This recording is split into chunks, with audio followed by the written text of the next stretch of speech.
ز شیر خود ز خدا یاد می کنم، از او کمک گرفته و فریاد می کنم.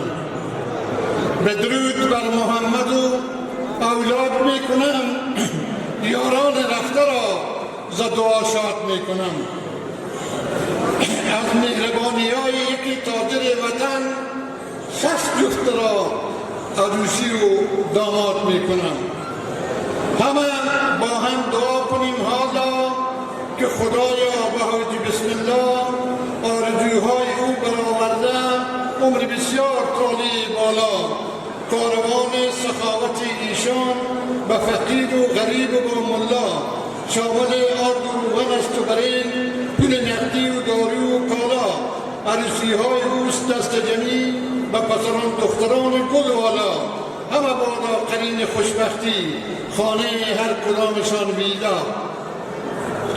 توحید خدا را، صلوات مصطفی را، درود شهدا را، دعای خیر حاج بسم الله را، خیر مقدم شما را، مبارکی داماد و دوشیزگان زیبا را. امروز باز لطف خداداد می شود، امروز باز لطف خداداد می شود. ناشاده ها به خیر همه شاد می شود. 60 نوجوان عروسی و نامزاد می شود. 60 خانه خرابه هم آباد می شود. 60 تا پسر به خیر پدر می شود کنون. 60 تا پدر صاحب اولاد می شود. از جانب صدیقی و بنیان خیر او یک عده زبند غم آزاد می شود.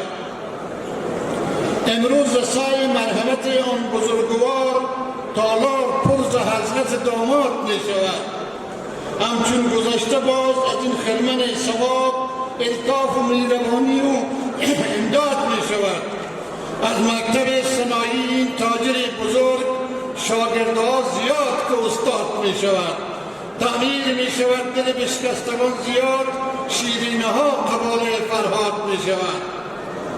دیگر به پشت نام کسی گم نمی شود، دیگر نه ناپدید نه برباد می شود. امروز به خیر شاره بیچاره می شود، دارو به درد دسته معتاد می شود.